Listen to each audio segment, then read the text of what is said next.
welcome to this video where we were going to look at the wide implications of polio and those of polio survivors. I'm particularly grateful to my guest, Zoe Rollings, a polio survivor. Zoe is a member of Furness Peninsula Rotary and has lived with the effect of polio almost her whole life, and is going to give us some insight on post-polio syndrome and how she has coped with it over the years. Today, we turn our attention to the ongoing battle against the post-polio syndrome, an often overlooked condition affecting those who conquered polio many years ago. This October, Rotary renews its commitment to raising awareness because for thousands of polio survivors, the fight isn't over. Let's explore the challenges they face and the strength it takes to overcome them. So thank you for your time. Just to start the whole story, can you share your experience with polio with us, please? Okay. Hello. I contracted polio just before my 5th birthday, and I received treatment from the hospital, care from the hospital for probably two and a half years. I wore calipers, and after the calipers came off at the age of 7.5, there was nothing ongoing. Okay. Then as I got older, I had difficulty with balance. So at 11, I had my Achilles tendon lengthened. And again in the early 20s, the tendon was lengthened again. In my 60s, I had my toes fused. And more recently, I've really been struggling with walking and energy levels. So you started experiencing symptoms of post-polio syndrome at quite an early age. No, I was quite late, I think, Val, because it was only, I don't know, the thing is with polio people that have had polio, they just accept the aches and pains and as part of life. And it's only as I've truly deteriorated, maybe in the last 6 years or so, maybe a little more, that I thought this is more than aging. And so I've recently sought help. So what were your signs, Zoe, and how did you recognize it? Especially going up the stairs. I actually go up the stairs most of the time on all fours. It's a much simpler, it's less pressure on the stronger leg is now becoming very weak. And so it's easier to go up on all fours. So that was the main issue for me. Then I realized that cognitive function is also affected, and and I get very tired. So I have to take care with what I do during the day and take breaks in between activity. So the impact it has on your mobility and your energy levels and your overall health is quite severe at this moment in time. Oh, yes, yes. We've recently come back from holiday. We went to East Anglia, and I probably walked 1,500 steps more than I normally do. And I've pulled my calf muscle. I'm tired and moaning. Well, we all do moaning at any time of life, so that is, I wouldn't feel bad about that. So can you just very quickly say, how does post-polio syndrome differ from your initial experience with polio? Um, all I recall was an aching leg when I woke up as a child. Um, and that was the start of the polio.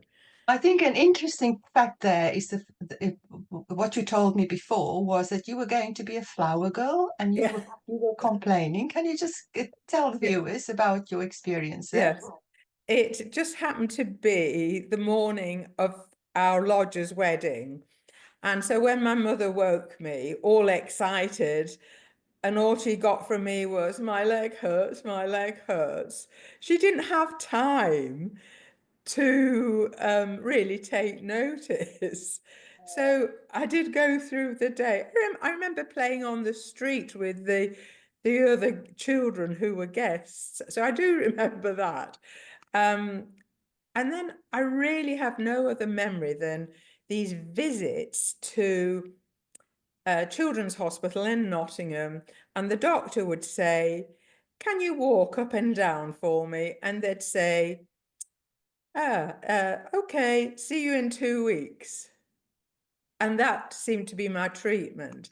And then when the calipers came off, I was sent to a clinic for physio. Now, all these people looked about 90 to me.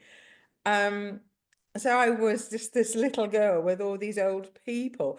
And I suspect they must have been in the 20s or 40s, but uh, they didn't take into account at the time that I was a child.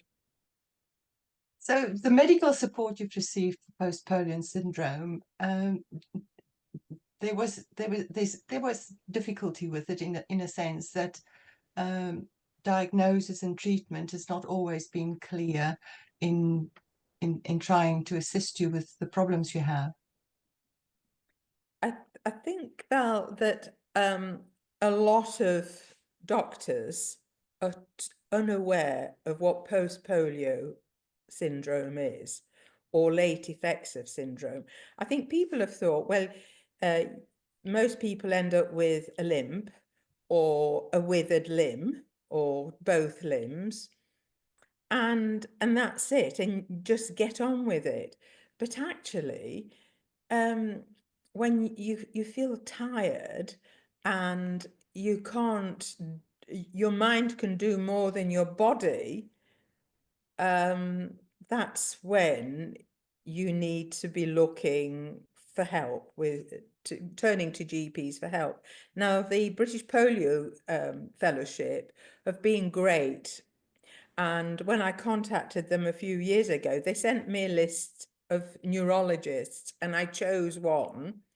And I've recently had an appointment with him, and he is referring me for referring me, hopefully it comes through, um, to a specialist regarding my breathing, because I do lose, I am very short of breath at times. So I'm fit, and I can swim for half an hour non-stop, but going up the stairs, you'd think I was going to have a heart attack.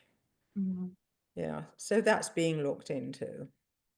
Tell me, Zoe, I suppose it's extremely important to have a support system in place. And how have your family and your friends contributed to that support system? Mm. Well, Rob is amazing. That's my husband. He is really good. And when I'm sitting with my legs up and I'm asking for a drink, he never moans. Uh, I think Hannah, my daughter, feels sorry for me, but I don't moan to the children. I only moan to Rob. My friends are aware that, and actually a friend said yesterday, sometimes she said, I spot you in town and your walk is quite sprightly. And then other days, she said, I look at you and I think, oh, she's having a tough day today. So that's when I'm dragging my leg. Yeah. So, but I've looked for help elsewhere, and I go to, since my late 20s, I've been going to a chiropodist every 5 weeks, because without the chiropodist, I would be so uncomfortable in shoes. I'm still uncomfortable in shoes with 5-weekly visits. I have a fabulous physical therapist who works on my body when I've created knots in my hips, in my thighs, in my shoulders. And I also go to see an osteopath every 6 weeks, and he realigns me. But without that, I think I would be in a wheelchair. So, what do you think should be done to educate the public about the risk of polio and post-polio syndrome? Well, certainly it's so important that young mothers vaccinate their children, and because it's been polio affects your whole life, you know, from school days when you're the last one to be picked for a sports team because because obviously the little cripple can't do what everybody else can do, and who wants you on their team? So that's so important. But it's important that doctors take notice of the new clinical pathway that has been produced by the fellowship, so that they truly understand the effects of post-polio, so that we are referred to neurologists, we are referred to the appropriate department to ease our lives, because we've all lived our lives in pain. Tell me, what what advice would you give to someone who is newly diagnosed with post-polio syndrome? Join the fellowship. Join the fellowship. Listen to their join in on their Zoom cafes once a month, and keep knocking at your GP's door. And if you can't afford the chiropodist, the physical therapist, then insist on it from your surgery. I have to, when I went to my new GP, because we've moved surgeries, my previous fantastic GP retired. The new GP actually said to me, "Oh, do you want to go privately then to see this neurologist?" And I'm thinking, I'm paying thousands of pounds each year for treatment, and you don't even want to offer me an appointment on the NHS. It isn't a beauty treatment, it's Mm. a necessity. So, if there's any there's obviously some misconceptions about post-polio syndrome. Is there any in particular that you would like to address or would like to see being addressed? I think giving people help, I think that's the most important thing, the help with the comfort with their feet, for walking, for, as I've said, with an osteopath. All this is important to make you as comfortable as possible, and you're still not comfortable. That finance, I would love it if there was finance available for these treatments for everyone. So that is important, that there is a system in place to deal specifically with this situation that we have of post-polio syndrome is so unknown.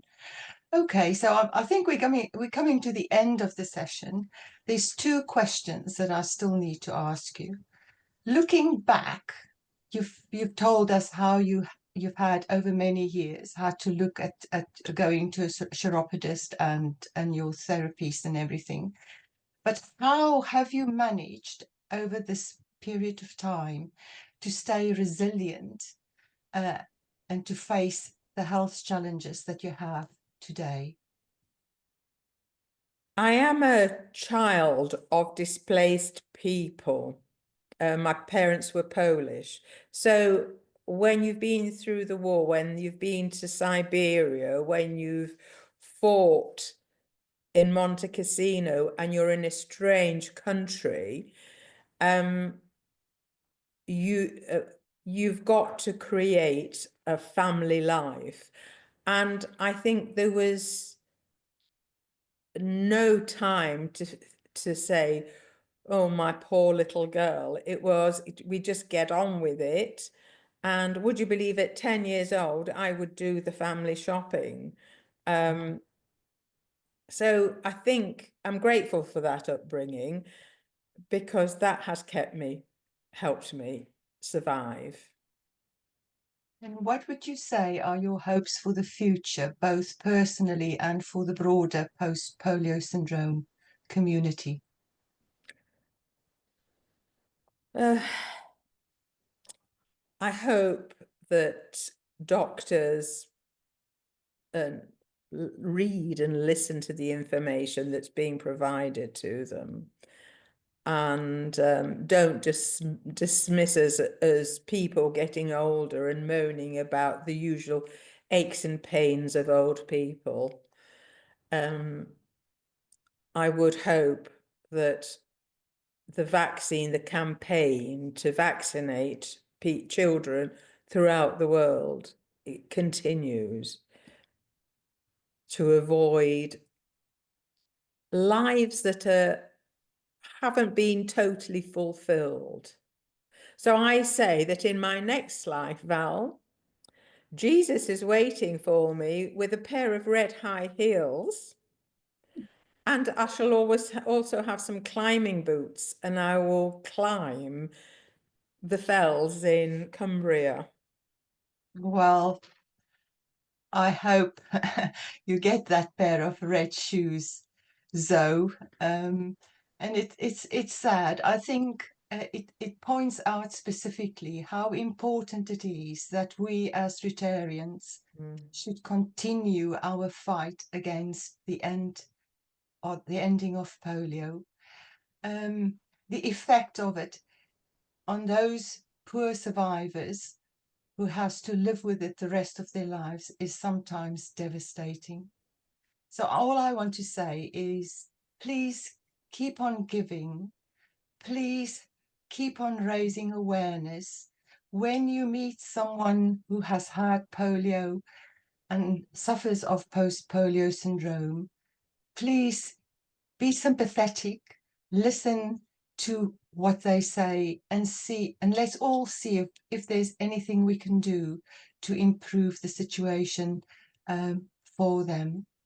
Thank you all for watching this video, but most sincerely to Zoe, thank you for the time you took today to speak to me. It's much appreciated. I hope the rest of your day is great. I know you're very busy, but thank you very much, Zoe.